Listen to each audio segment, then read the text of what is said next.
Hello everyone, तो welcome you all in formula revision series. तो हम मैथ्स का फार्मूला रिवीजन कर रहे हैं और आज क्लास 6th है। अभी तक हमने height and distance, triangle, circle और साथ में हमने ये कर लिया मेंसुरेशन में 2D कर लिया। अब हम 3D करने वाले हैं, मतलब वॉल्यूम करने वाले हैं, वॉल्यूम निकालने वाले हैं, डिफरेंट जो स्ट्रक्चर्स होते हैं उसको वॉल्यूम करने वाले हैं। और इससे बहुत ज़्यादा क्वेश्चन पूछे जाते हैं, तो ये बहुत ज़्यादा इंपॉर्टेंट है। तो व्यूज़ बहुत कम आ रहा है, मुझे पता है, मैं जब पढ़ा रहा हूँ तो, बट कोई बात नहीं। मैंने जब एक बार बोल दिया कि मैं कंप्लीट करूँगा सारा इंपॉर्टेंट फार्मूला, तो मैं कंप्लीट करूँगा। ठीक है, व्यूज़ कम आए तो या फिर ज़्यादा आए, ओके। और मुझे लग रहा है कि कुछ लोगों को हेल्प ज़रूर हो रहा होगा जो सिंसियरली पढ़ रहे होंगे, क्योंकि बहुत सारी चीज़ें इससे पता चल रही होगी। ठीक है, तो अगर आपको ये टेलीग्राम, आप नए हो, नई पहली बार वीडियो देख रहे हो, तो आप इस जो PDF है इसको डाउनलोड कर सकते हो टेलीग्राम चैनल पे जाके, जिसका लिंक आपको डिस्क्रिप्शन में मिल जाएगा या फिर पिन कमेंट में मिल जाएगा। आप वहाँ से डाउनलोड कर सकते हो और उसका प्रिंट आउट करके फिर साथ में यहाँ से आप देख सकते हो कि इसका फॉर्मूला क्या क्या है। तो चलिए वॉल्यूम देखते हैं।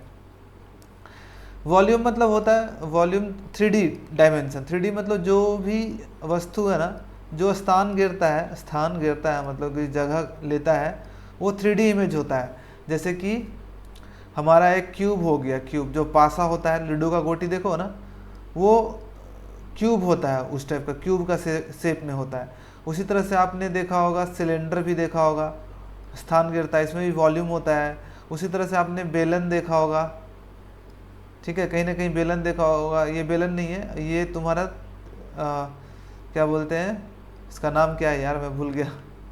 कोन, कोन इंग्लिश में कोन बोलते हैं, हिंदी में शंकु इसे बोलते हैं। ठीक है, ये कोन है। उसी तरह फ्लस्ट्रन देखा होगा आपने, बाल्टी देखा होगा, एक जो बाल्टी होता है इस टाइप का शेप में। तो ये सब वॉल्यूम है, जिसमें कि हम वॉल्यूम निकालते हैं और सरफेस एरिया भी निकालते हैं। तो इसका क्या क्या फॉर्मूला होता है हम जल्दी से करते हैं, और ट्रिक्स भी देखेंगे कि क्या क्या ट्रिक्स होता है।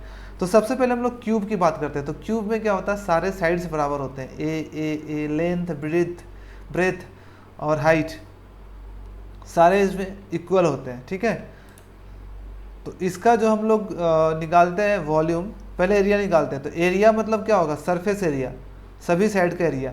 तो एक साइड का एरिया क्या होता है, ए इंटू ए स्क्वायर हो जाएगा। इस तरह से 6 फेसेस हैं, तो 6 इंटू ए स्क्वायर, तो 6A स्क्वायर हो जाएगा वॉल्यूम तुम्हारा, सरफेस एरिया इसका।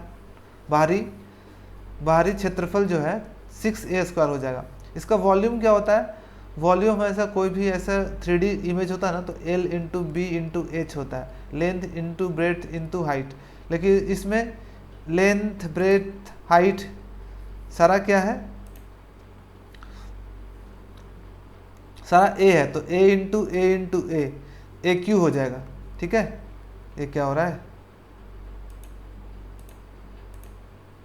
भाई, तो यार चुपचाप। ठीक है, तो इसमें ए क्यू हो जाएगा। और डायमीटर जो होता है, डायमीटर का मतलब होता है जैसे कि एक कोने से लेकर के दूसरे कोने में, अगर यही वाला कोना मिलता है, एक साइड वाला अगर लेते हैं तब तो रूट 2A होता है। लेकिन एक कोना, मान लो एक कमरा देख लो, कमरा के देखो एक कोने से लेकर के दूसरे कोने तक जो लेंथ होता है, अंदर जो अगर एक सब बड़ा एक कोई लकड़ी का पीस डाला जाए तो इसका जो लेंथ होगा वो √3A होगा।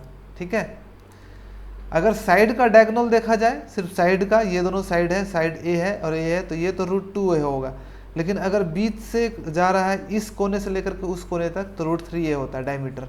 ठीक है, तो जो क्यूब का डायमीटर होता है √3A होता है। याद हो गया होगा, आई थिंक क्यूब में आपको क्लियर हो गया होगा बातें। अब हम चलते हैं क्यूबॉइड। तो क्यूबॉइड में क्या होता है, क्यूबॉइड में लेंथ, ब्रेड्थ और हाइट अलग अलग होता है। ठीक है, ऐसा नहीं कि सेम नहीं होता है। तो इसमें जो सरफेस एरिया निकालेंगे, सभी का एरिया, इसका लेंथ L है, इसका ब्रेड्थ B है, तो इसका क्या हो जाएगा, L into B surface area. उसी तरह से L इंटू बी इसका भी होगा। इसका क्या होगा, B इंटू एच, इसका भी B इंटू एच हो जाएगा सामने वाले का। और यहाँ सामने वाला का ये है length into height, L into H, और पीछे वाले का भी L इंटू एच। तो 2 times L plus b plus a, h plus l. तो ये हो गया surface area, total surface area. और वॉल्यूम क्या होता है, length into breadth into height. और यही जब साइड बराबर हो जाता है क्यूब में, तो A इंटू ए क्यू हो जाता है। लेकिन यहाँ पे length into breadth into height. और यहाँ पे अगर डायगोनल निकालना है, तो पाइथागोरस का फॉर्मूला जो 2 में लगता था, अब 3 में लगेगा, L square root under plus B square plus H square. वहाँ पे भी उसी फॉर्मूला को लगाएंगे डायमीटर में, तो इसमें तो सेम है ए स्क्वायर प्लस ए स्क्वायर प्लस ए स्क्वायर, सेम है लेंथ ब्रेड्थ, तो 3a स्क्वायर, इसको बाहर किया जाए तो √3a। समझ गए? चलो एक क्वेश्चन पूछा जाता है बहुत ज़्यादा, वो क्वेश्चन देख लेते हैं कि edge of a cube is increase by 10 centimetre. मान लो एक क्यूब है कोई, ठीक है, एक क्यूब है, उसका एज को ना 10% बढ़ाया जाता है, क्यूब के एज को 10% बढ़ाया जाता है, तो एरिया में क्या चेंज होगा और वॉल्यूम में क्या होगा। यानी कि 10% का मतलब होता है क्या, 1/10, यानी 10 की चीज़ को 11 कर देगा, तो जो इसका एरिया में चेंज होगा ना वो 10 का स्क्वायर हो जाएगा और 11 का स्क्वायर, यानी कि 100 से 121 हो गया, यानी कितने परसेंट का चेंज हो गया, 21% का। और वही वॉल्यूम में देखा जाए तो इसका क्यूब लेते हैं हम, ठीक है, दोनों का क्यूब, तो ये हो गया 1000 और 1331, तो कितना परसेंटेज, अगर परसेंटेज में देखा जाए, अगर ये 100 है तो ये 133.1 होगा, तो परसेंटेज इंक्रीज कितना होगा, 100 से 133.1 हो गया, तो 33.1% बढ़ेगा। तो हम जब भी एरिया लेंगे तो कोई भी चीज़ों का उसका साइड में जो चेंजेस होता है उसका स्क्वायर लेते हैं, और अगर वॉल्यूम लेना होता है तो उसका क्यूब लेते हैं, रेशियो उसका वॉल्यूम का रेशियो हो जाएगा क्यूब का साइड का क्यूब का रेशियो, ठीक है। उसी तरह से एक और क्वेश्चन जो कि फेवरेट होता है एसएससी फील्ड में, बहुत पूछा जाता है कि मान लो एक डायमेंशन है एक क्यूब का 3 × 2 × 1 है, L × B × H 1 इतना है, 3 सेंटीमीटर 2 सेंटीमीटर 1 सेंटीमीटर, तो how many blocks are required to make. अब इसको क्यूब बनाने के लिए मतलब एक के ऊपर एक ऐसे रख के ऐसा बना ले कि एक क्यूब बन जाए, जब आपस में रखें एक दूसरे को इस डायमेंशन को, होता है ना कि अगर एक ऐसा टाइप का है इसको और ऐसा टाइप का रख दिए, ऐसा कितने ऐसे ब्लॉक्स को रखा जाए कि एक क्यूब बन जाए, मतलब उसका लेंथ भी बराबर, ब्रेड्थ भी बराबर और हाइट भी बराबर, एक के ऊपर एक रख करके। तो इसको निकालने के लिए सबसे पहले तो हम तीनों का लेंथ का एलसीएम लेते हैं, 3 × 2 × 1 का, तो 6 हो गया, ठीक है। अब एक ट्रिक है कि 3 वाले साइड को कितने बार मल्टीप्लाई करेंगे तो 6 आएगा, 2 बार में, 2 वाले साइड को कितना बार मल्टीप्लाई करो 6 आएगा, तो 3 बार में, और 1 वाले साइड को कितना बार में मल्टीप्लाई करेंगे तो 6 आएगा, तो 6 बार में। अब इन तीनों को गुना कर दो, 6 × 3 = 18, 18 × 2 = 36, यानी कि 36 ब्लॉक चाहिए। शॉर्टकट है, ट्रिक है, पहले एलसीएम ले लो और जितना से मल्टीपल होता है सभी साइड को, 3 को 2 बार में मल्टीप्लाई करेंगे तो 6 आएगा, 2 को 3 बार में और 1 को 6 बार में, तो 6 × 3 = 18, 2 = 36 ब्लॉक हो जाएगा, ठीक है। तो इसी तरह से अगर मान लो कि 3 होता, 2 होता और 3 होता, तो इसमें भी 6 आ जाता, ठीक है, 6 आ जाता इसमें भी एलसीएम, लेकिन इसको 3 से 2 बार में गुना करते, इसको 3 बार में गुना करते और इसको 2 बार में, तो इसको करते तो इसमें 3 दूनी 6, 6 दूनी 12, 12 ब्लॉक में तुम्हारा एक क्यूब बन जाता, ठीक है, 6 × 6 × 6 का अरेंज करते। तो अब हम लोग आगे चलते, सिलेंडर। सिलेंडर तो समझ रहे होगे सब लोग, सिलेंडर आपने देखा होगा गैस का सिलेंडर, लेकिन उसका अगर ऊपर वाला हटा दिया जाए और एक ऐसा बना दिया जाए एकदम बेलन की तरह, इसको हिंदी में बेलन बोलते हैं, तो सिलेंडर ऐसा बनेगा, ठीक है, जिसमें ऊपर वाला एरिया रहेगा, नीचे वाला एरिया रहेगा और एक रेडियस रहेगा, इसका एक ऊपर रेडियस बनेगा और नीचे रेडियस और हाइट, ये हो गया बेलन। अच्छा, बेलन का हम लोग अगर वॉल्यूम निकालें तो वॉल्यूम होता है πr² × h। देखो वॉल्यूम निकालने का सबसे अच्छा तरीका है बेस एरिया निकाल लो और उसको हाइट से मल्टीप्लाई कर दो, तो बेस एरिया क्या होगा, πr² होता है, इंटू h से मल्टीप्लाई करो उसका हाइट से, तो πr² × h। सरफेस एरिया, ठीक है, आउटसाइड टोटल सरफेस एरिया और एक सी सरफेस एरिया, सी मतलब बाहरी पृष्ठ सरफेस एरिया, पृष्ठीय क्षेत्रफल बोलते हैं। तो इसको निकालने के लिए क्या करते हैं, 2πr करते हैं, इसका एरिया लेते हैं और उसको हाइट से मल्टीप्लाई कर देते हैं। जो बेस का एरिया होता है, बेस का परिधि लेते हैं, परिधि यानी कि सरकमफ्रेंस लेते हैं और उसको हाइट से मल्टीप्लाई कर देते हैं, तो बाहर का पृष्ठ सरफेस एरिया मिल जाता है, बाहर। इसमें भी ढक्कन इंक्लूड नहीं है, ये ऊपर नीचे वाला एरिया है वो इंक्लूड नहीं है, सिर्फ चारों तरफ का जो एरिया है सिलेंडर का, चारों तरफ का ऊपर और नीचे छोड़ करके बाकी जो एरिया हुआ उसका सरफेस एरिया निकालने के लिए 2πr कर दो, बेस का सरकमफ्रेंस ले लो और उसको हाइट से मल्टीप्लाई कर दो, तो surface area. Total surface area निकालने के लिए क्या, ये जो सरफेस एरिया है प्लस बेस वाला surface area pi are square. तो पृष्ठीय क्षेत्रफल जो हो गया बाहरी क्षेत्रफल 2 पाई आर एच प्लस ऊपर और नीचे का एरिया पाई आर स्क्वायर यहाँ और पाई आर स्क्वायर यहाँ, दोनों को जोड़ देंगे तो आ जाएगा। अब कोण में चलते हैं। कोण को शंकु बोलते हैं इंग्लिश में, हिंदी में, ठीक है। शंकु ऐसा होता है, नीचे में एक तुम्हारा एक रेडियस टाइप का रहेगा, गोला रहेगा जिसका आर रेडियस होगा, और टेंट देखे होगा, टेंट तंबू टाइप का, एक नीचे गोलाकार टाइप का स्पेस हो गया यहाँ पे, और ऊपर में ऐसे तंबू को मान लो बांध दिया, तो ये हो गया तुम्हारा कोण। इसका आर रेडियस है, एच हाइट है। हाइट कहाँ से लेते हैं? सेंटर से लेकर के उसका जो सबसे ऊंचाई वाला एकदम पीक पॉइंट। तो कभी बर्थडे का टोपी देखे हो, बर्थडे का टोपी वैसा ही होता है, बर्थडे का टोपी उसी टाइप का। इसमें हाइट एच रहता है, इसका रेडियस आर होगा नीचे, और ये एल लेंथ होता है, इसको स्लैंट लेंथ बोलते हैं, ठीक है। तो अगर इसका एरिया निकालना है तो इसका एरिया तो हम लोग अगर ये पृष्ठीय क्षेत्रफल अगर निकालना है सिर्फ बाहर बेस को हटा करके, तो पाई आर एल होता है। वॉल्यूम होता है 1/3 पाई आर स्क्वायर, बेस का एरिया ले लो और उसको हाइट से मिला दो, हाइट से मल्टीप्लाई कर दो। बेस का area pi are square into height से इंटू 1/3। अगर बेलन होता तब तो देखो 1/3 नहीं करते, लेकिन बेलन नहीं है इसलिए 1/3 पाई आर स्क्वायर एच। और सेंट्रल सरफेस एरिया इसका जो होता है बाहरी पृष्ठीय क्षेत्रफल वो पाई आर एल होता है। और टोटल सरफेस एरिया के लिए पाई आर एल इंटू बेस का एरिया, पाई आर एल मतलब ये वाला एरिया टोटल हो गया, और नीचे बेस का एरिया जोड़ दिए तो टोटल सरफेस एरिया हो गया, ठीक है। आई होप कि समझ में आ रहा होगा कोण कैसे निकलेगा। देखो कोण का मतलब 1/3 है, जो अगर इसी से यहीं से अगर एक बेलन बनाया जाए ना, इसी हाइट से एक बेलन बनाया जाए तो उसका 1/3 उसका एरिया, जितना वॉल्यूम बेलन का होगा उसका 1/3 होता है वॉल्यूम कोण का, ठीक है। तो ऐसा कोण 3 मिलाएंगे वॉल्यूम, तब जा करके एक ऐसा सिलेंडर बनेगा। अब हम लोग स्फेयर में आए। स्फेयर मतलब गोला, रेडियस मत मानना उसको, सर्कल मत मानना। गोला मतलब जैसे बॉल होता है ना, क्रिकेट का बॉल देखे हो, फुटबॉल देखे हो, उस टाइप का गोला होता है, ठीक है। इसका मान लो रेडियस आर है, बीच में एक सेंटर होगा, उसका रेडियस आर है, तो इसका वॉल्यूम कैसे निकलता है? वॉल्यूम का फॉर्मूला था 4/3 pi are cube, 4/3 pi are cube, इसको याद रखना है। और इसका जो सरफेस एरिया होता है, सरफेस एरिया मतलब बाहर का जो एरिया होता है वो 4 पाई आर स्क्वायर है। पाई आर स्क्वायर नॉर्मल होता है एरिया, उसको 4 से मल्टीप्लाई कर दो तो 4 पाई आर स्क्वायर सरफेस एरिया हो जाता है, ओके। अब सेमी स्फीयर देखते हैं। सेमी स्फीयर मतलब कि एक बॉल को बीचों बीच काट दिया गया है, ठीक है। तब क्या हो जाता है? तब इसका वॉल्यूम क्या होगा? पहले 4/3 पाई आर क्यू था टोटल, तो इसको आधा कर देंगे तो 2/3 पाई आर क्यू, यहाँ पे क्यू होगा, ठीक है, 2/3 पाई आर क्यू। और इसका सरफेस एरिया क्या होगा? पहले 4 पाई आर स्क्वायर होता था, तो पहले तो आधा काट दिए तो 2 पाई आर स्क्वायर हो जाएगा इधर, तो इसको कर देंगे 2 पाई आर स्क्वायर। लेकिन काटने की वजह से एक सरफेस एरिया और आ जाएगा, जहाँ पे कटे ये पाई आर स्क्वायर और आ जाएगा, तो 2 pi are square plus pi are square और जोड़ देंगे तो टोटल सरफेस एरिया आ जाएगा। लेकिन सिर्फ बाहरी पृष्ठीय अगर बेस को हटा दिया जाए तो 2 पाई आर स्क्वायर होगा, 4 पाई आर स्क्वायर का आधा। लेकिन टोटल सरफेस एरिया कितना हो जाएगा? ये वाला एरिया बाहर वाला और प्लस बेस का area 2 pi are square plus pi are square base area, तो 3 पाई आर स्क्वायर हो जाएगा। अब फ्लस्ट्रम चलते हैं।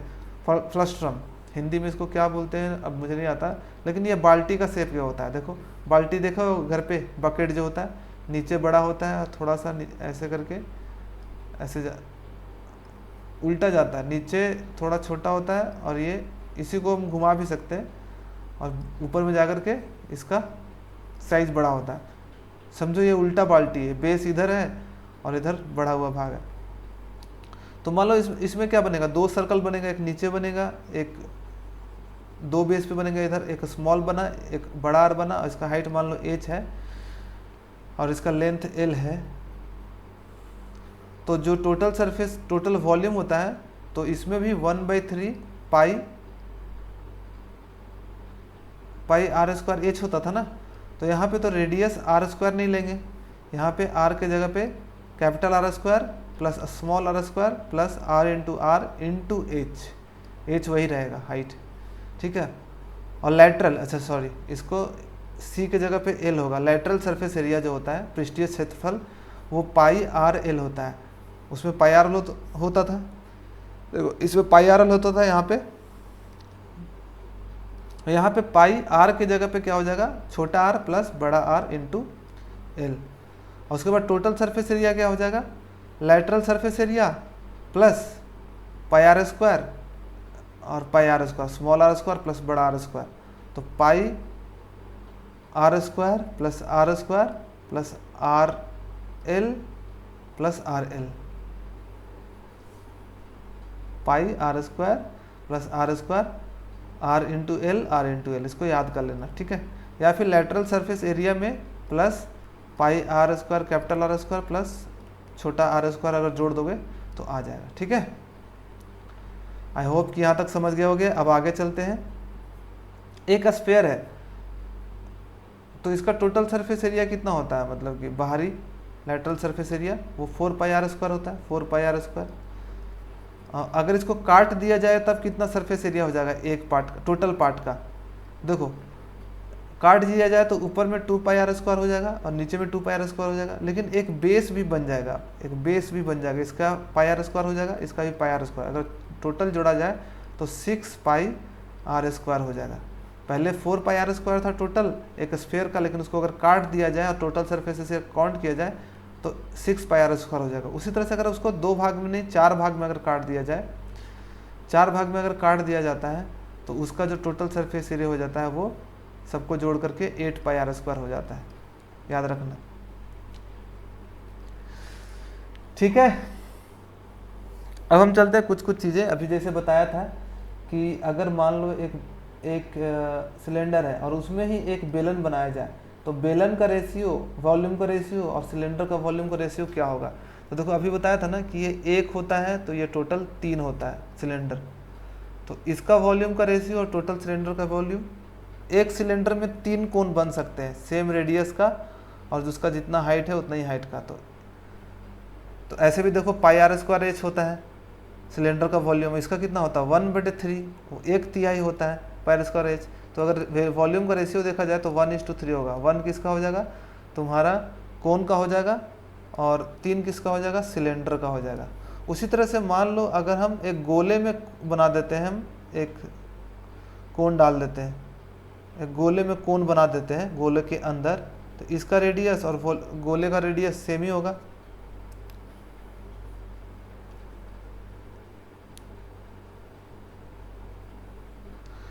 इसका तो कितना होता है 4/3 पाई आर क्यू होता है, और इसका अगर कितना वॉल्यूम निकालेंगे तो कितना होगा 1/3 पाई आर स्क्वायर, और एच के जगह पे यहाँ आर ही होगा तो R cube, 1/3 pi are cube. इसका कितना होता है 4/3 पाई आर क्यू, यानी कि 4 टाइम्स होगा, ठीक है। ये नीचे वाला को नहीं लेना, सिर्फ एक अगर कोन बनाते हैं तो कोन जो गोले का वॉल्यूम होता है वो 4 टाइम्स ऑफ कोन का वॉल्यूम होता है। प्रूफ भी हो गया। देखो इसका 4/3 पाई आर क्यू होता है वॉल्यूम और इसका 1/3 पाई आर क्यू होगा अगर हाइट और रेडियस बराबर हो गया तो, और गोले में होगा ही हाइट और रेडियस बराबर होगा क्योंकि सेंटर से जो कोन शीर्ष तक जो जाता है लेंथ वो हाइट ही होगा। तो जब हम सिलेंडर में डालते हैं तो 3:1 रेशियो होगा और इसमें 4:1 होगा। 4 रेशियो हो गया तुम्हारा गोले का और 1 हो गया तुम्हारा कोन का, शंकु का। इसमें 3 हो जाएगा सिलेंडर का और 1 हो जाएगा तुम्हारा कोन का, ठीक है। उसी तरह से अगर अर्ध गोले में डाला जाए तो अर्ध गोले में जाए तो 2:1 हो जाएगा, आधा 2:1, 2 अर्ध गोले का और 1 कोन का। अच्छा कुछ और चीज़ें हैं। अगर शंकु को हम बीच में काटते हैं, अगर ये शंकु है इसको बीच में काट दिया जाता है, इसको यहाँ पे बीच में काट दिया गया और इसका हाइट का जो रेशियो है ना वो 1:1 है, ऊपर में भी 1 है तो 1 है। तो वॉल्यूम अगर पूछा जाए रेशियो, इसका वॉल्यूम का रेशियो V1 और इसका V2 पूछा जाए तो देखो इसमें हम लोग ना दोनों दो सिमिलर ट्रायंगल बनेगा, एक पहला बड़ा वाला पूरा उसका वॉल्यूम निकाल लेंगे और दूसरा हम इसका वॉल्यूम निकाल लेंगे। तो इसका जो रेशियो होगा ना उसका लेंथ के रेशियो के बराबर होगा, इसका वॉल्यूम का रेशियो होगा उसका। तो इस R1 और R2 कितना हो जाएगा, R1 जो होगा याद रखना जिस रेशियो में ये कटेगा, जिस रेशियो में काटता है उसी रेशियो में रेडियस भी होता है। तो अगर ये 1:1 है यानी कि ये 1 है और इसका हाइट 2 है तो रेडियस का रेशियो भी 1 होगा और दूसरा R2 जो होगा वो 2 होगा। तो वॉल्यूम का रेशियो अगर बड़ा कोण और छोटा कोण का देखा जाए, ये छोटा वाला कोण, तो वॉल्यूम इसका क्यूब कर दो, यानी 1 का क्यूब 1 ही होगा और 2 का क्यूब 8 होगा, तो 1:8। यानी कि अगर छोटा क्यूब का वॉल्यूम देखा जाए तो ये 1 होगा, और पूरा बड़ा क्यूब का देखा जाए सब मिला के तो 8 होगा। अच्छा, तो अगर इसमें से 8 वॉल्यूम है, इसमें से 1 घटा दिए तो इसका कितना वॉल्यूम होगा? 7 होगा। तो अगर रेशियो निकालना है वॉल्यूम का इसका और इसका तो निकल जाएगा 1:7। ठीक है, फ्लस्ट्रम का वॉल्यूम ऑफ फ्लस्ट्रम। अगर बड़ा और छोटा क्यूब का होता तो 1:8 होता, लेकिन अगर छोटा कोण और फ्लस्ट्रम को निकालें तो 1:7 होगा। ठीक है, इसी तरह से एक और एग्जांपल लेते हैं कि एक कोण है जिसका 3 लेंथ है ये, और ये जो टोटल लेंथ है 5 है, मान लो 5 है, तो इसका रेडियस का जो रेशियो होगा ना R1:R2 वो भी 3:5 होगा। तो इसका वॉल्यूम का रेशियो बड़ा वाला का कोण का और छोटा वाला का जो वॉल्यूम का रेशियो होगा 3 का क्यूब 27 और 5 का क्यूब 125। तो यानी कि अगर इसका वॉल्यूम 27 होगा तो टोटल का वॉल्यूम जो होगा वो 125 होगा। लेकिन हमें अगर फ्लस्ट्रम का निकालना है तो कितना होगा? 27:125 माइनस 27 यानी कि 98। ठीक है, तो रेशियो क्या हो जाएगा वॉल्यूम का? बड़ा छोटा वाला कोण का 27 और फ्लस्ट्रम का 98। तो ऐसे हम लोग निकाल सकते हैं। ठीक है, आई थिंक इसमें समझ में आ गया होगा कैसे अगर कोण दे दिया जाए और कुछ भी दे दिया जाए तो आप आराम से निकाल सकते हो रेशियो। अगर बोलेगा ये 2:3 में बांट रहा है तो यानी कि इसका 2 लेंथ होगा और टोटल का लेंथ 5 होगा, 2:5 रेडियस का रेशियो। R1 है और R2 है तो R1:R2 क्या हो जाएगा? 2:5। फिर इसका क्यूब कर देना 8, इसका क्यूब कर देना 125, यही वाला आया। ठीक है, नहीं यही वाला नहीं है, 125 है, उसमें तो 3 था 125, और अगर फ्लस्ट्रम का तो 8 × 8 घटा देंगे, 125 में से 8 गया तो 20 और 20 में 117। अब प्रिज्म चलते हैं। प्रिज्म कोई ऐसा चीज़ हो जाए तो 3D हो वो प्रिज्म कहलाता है। कुछ भी चीज़ जो 3D हो वो प्रिज्म कहलाता है। जैसे ये भी प्रिज्म हो सकता है। ठीक है, 3D चीज़ें जिससे लाइट पास हो सकती है वो प्रिज्म होता है। ओके, तो प्रिज्म में हम लोग कैसे निकालते हैं volume of area of base into height. Area of base into height कर दो तो वॉल्यूम निकल जाता है। और लैटरल सरफेस एरिया कैसे निकालते हैं? बेस पेरीमीटर, बेस का जो पेरीमीटर होता है इंटू उसको हाइट से मल्टीप्लाई कर देंगे तो लैटरल सरफेस एरिया हो जाएगा। टोटल सरफेस एरिया तो lateral surface area plus 2 × base का एरिया, तो total surface area base into height into 2 × base का एरिया। वही है सेम वॉल्यूम जो हम निकालते हैं ना, उसी टाइप से प्रिज्म का भी निकल जाता है। ठीक है, कोई भी प्रिज्म हो ये भी प्रिज्म कहलाता है। अगर क्यूब है वो भी, क्यूबॉइड है वो भी प्रिज्म कहलाएगा। बेलन है, बेलन को भी हम प्रिज्म बोल सकते हैं। ठीक है, जो भी 3D चीज़ें हैं जिसमें लाइट पास होकर के क्रॉस कर सकती है, जिसमें कि अपवर्तन होता है, डिस्पर्सन होता है, रिफ्रैक्शन जिसमें होता है लाइट्स का। अच्छा, एक टेट्राहेड्रॉन भी कभी कभी पूछ लेता है, ये बहुत रेयर पूछता है कि मान लो एक ऐसा है, एक आइसोसेलेस इक्विलैटरल ट्रायंगल है जिसका साइड है ए। अब बीच में हर सब का मार्क करके अब हम इसको फोल्ड करके एक बना देते हैं। इसको यहाँ से ऐसे फोल्ड करके इसको जोड़ दिए यहाँ पे, इसको यहाँ पे जोड़ दिए, इसको यहाँ पे जोड़ दें तो एक बन जाएगा, नीचे में बेस हो जाएगा ऐसे,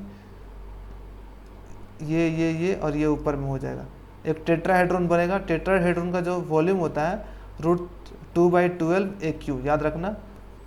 लेटरल सरफेस एरिया जो होता है 3 × √3/4 A², और टोटल सरफेस एरिया जो होता है 3 × √3 A²। ये बस याद रखना है, टेट्राहेड्रॉन का ये होता है। टेट्राहेड्रॉन होता है इक्विलैटरल ट्रायंगल से बनता है, उसको फोल्ड करके एक फूल के जैसा बन जाता है, वो टेट्राहेड्रॉन होता है। अब पिरामिड से बहुत सारे क्वेश्चन पूछते हैं। पिरामिड कैसा होता है? नीचे एक बेस होता है, ठीक है। अब बेस पे एक धीरे धीरे करके उसको खड़ा किया जाता है चोटी में, ऐसे करके खड़ा कर दिए तो ये पिरामिड हो गया। मिस्र का पिरामिड आप देखे होंगे, तो एक बेस होगा और उस पर चोटी को धीरे धीरे करके चारों तरफ से खड़ा कर दिया जाए। अच्छा, पिरामिड से बहुत सारे क्वेश्चन पूछते हैं कि इसका वॉल्यूम क्या होता है। तो वॉल्यूम निकालने के लिए हमेशा बेस एरिया लेना, बेस का area base into area, base का एरिया इंटू हाइट, जो हाइट होगा सेंटर से लेकर के यहाँ तक जो हाइट होता है परपेंडिकुलर हाइट वो लेना है, और 1/3 होता है। Base area into height by 3, जैसे हमने कोन में क्या लिया था, base area into height by 3 होता है, पाई 2 पाई r इंटू h बाई 3, नहीं पाई r square, sorry pi r square into h by 3, 1/3 pi r square h।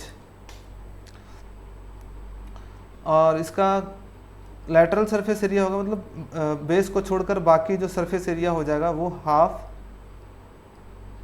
Base का पेरीमीटर इंटू स्लैंट लेंथ, ठीक है, into slant length. Slant length क्या होता है, ये वाला होता है। स्लैंट लेंथ क्या होता है, यहाँ से लेकर के जो आपका परपेंडिकुलर, यहाँ से लेकर के जो आपका चोटी तक, टिप तक जो लेंथ होता है उसको बोलते हैं स्लैंट लेंथ। यहाँ पे एक राइट एंगल ट्रायंगल बनेगा, मैंने बहुत गिज भी कर दिया यहाँ पे। स्लैंट लेंथ मैं बता देता हूँ क्या होता है, सॉरी,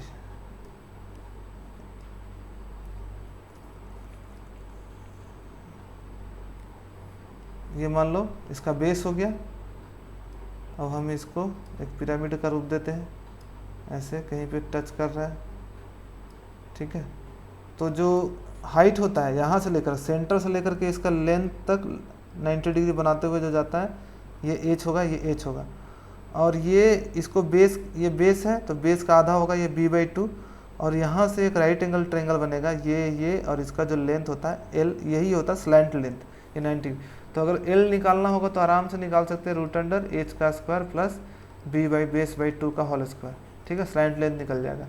तो हाफ बेस का पेरीमीटर इंटू स्लैंट लेंथ। और टोटल सरफेस एरिया कैसे निकलता है, टोटल सरफेस एरिया निकलेगा लेटरल सरफेस एरिया निकाल लो प्लस बेस का एरिया। बेस का एरिया क्या होता है, l इंटू बी होगा, l इंटू बी, बस हो जाएगा। अब एक बस लास्ट चीज़ है पॉलीगॉन। पॉलीगॉन मतलब रेगुलर पॉलीगॉन होता है, मतलब जिसमें कि तीन या तीन से ज़्यादा साइड्स होते हों उसको पॉलीगॉन बोलते हैं। 3 त्रिभुज हो जाता है, 4 क्वाड्रिलेटरल हो जाता है, 5 पेंटागन, 6 हेक्सागन, 7 हेप्टागन और 8 ऑक्टागन। तो internal angle plus external angles, इसका जो इंटरनल एंगल्स होता है ना ये होता है, और एक्सटर्नल एंगल्स जो होता है ना, किसी भी साइड को बढ़ा दो और वहाँ से एंगल जो बनता है वो एक्सटर्नल एंगल होता है। ये बढ़ा दो, यहाँ पे जो एंगल बना वो एक्सटर्नल एंगल, यहाँ पे ये बढ़ा दो, ये जो एंगल बना साइड के साथ वो एक्सटर्नल एंगल होता है। इंटरनल एंगल ये होता है। तो अगर रेगुलर पॉलीगॉन होगा तब तो इंटरनल एंगल बराबर होता है, सब में इंटरनल एंगल बराबर होता है। और internal angle plus external angle कर दिया जाए तो 180 होगा। देखो इंटरनल एंगल ये और एक्सटर्नल एंगल ये, दोनों को जोड़ दिया जाए तो 180 डिग्री होता है, याद रखना। Sum of all internal angles क्या होता है, sum of all internal angles का फॉर्मूला है 2n-4 into 90। Sum of all internal angles, जितना भी इंटरनल एंगल्स का सम है ना उसका निकालने के लिए n मतलब यहाँ पे साइड्स है, कितने साइड्स का पॉलीगॉन है, -4 इंटू, ये तो देखो 4 डालते हैं तो 8, 4 साइड का कितना होता है 360 डिग्री होता है। प्रूफ करते हैं, 4 दूनी 8, 8 में से गया 4, 4 9 36, 360 डिग्री हो गया। 3 डालोगे तो 180 आएगा। उसी तरह से 5 6 निकाल सकते हो। Sum of all external angles, sum of all external angles, याद रखना कि सभी एक्सटर्नल एंगल्स का जो सम होता है वो 360 होता है। सभी एक्सटर्नल एंगल्स का सम जो होता है वो 360 होता है, ठीक है। और नंबर ऑफ डायगोनल्स, ये फॉर्मूला याद रखना कि एक रेगुलर पॉलीगॉन है तो नंबर ऑफ डायगोनल निकालने के लिए n into n-3/2, number of diagonals निकालने के लिए n इंटू n-3/2। अगर रेगुलर पॉलीगॉन्स हैं तो ईच इंटरनल एंगल बराबर क्या होगा, इसी से निकलता है 180 - 360/n, और each external angle 360/n। Regular polygon है तो ईच इंटरनल एंगल 180 - 360/n और ईच एक्सटर्नल एंगल बराबर 360/n। बस ये है। तो यही हमारा था 3D यानी कि क्यूबॉइड वगैरह जो है ना, वॉल्यूम का जितना भी था स्ट्रक्चर वो सब मैंने बता दिया। आई होप कि आपको कुछ ना कुछ समझ में आया होगा, बहुत सारी चीज़ें आपके क्लियर हुई होगी चीज़ें। इतना फार्मूला आप याद कर लोगे ना अच्छे से, इतना फार्मूला, और सब पे कुछ कुछ क्वेश्चन बना लोगे तो आपका बेस एक स्ट्रॉन्ग हो जाएगा। ठीक है, अब नेक्स्ट क्लास में हम लोग स्टार्ट करेंगे क्या, अलजेब्रा स्टार्ट करेंगे। ये थोड़ा बड़ा है अलजेब्रा, उसके बाद ट्रिग्नोमेट्री में जाएंगे, उसके बाद नंबर सिस्टम में जाएंगे। ठीक है, अलजेब्रा बड़ा है तो इसको 2 क्लास में मैं कवर करूँगा, उसी तरह से ट्रिग्नोमेट्री भी 2 क्लास में और नंबर सिस्टम भी 2 क्लासेस में। तो आई होप मैं इतना मेहनत कर रहा हूँ तो आपको कुछ ना कुछ समझ में आ रहा होगा और आपको इस वीडियो से हेल्प मिल रहा होगा। तो प्लीज़ वीडियो को लाइक, सब्सक्राइब और शेयर करो ताकि मुझे भी मोटिवेशन मिले।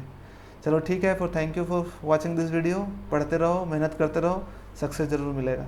चलो बाय बाय।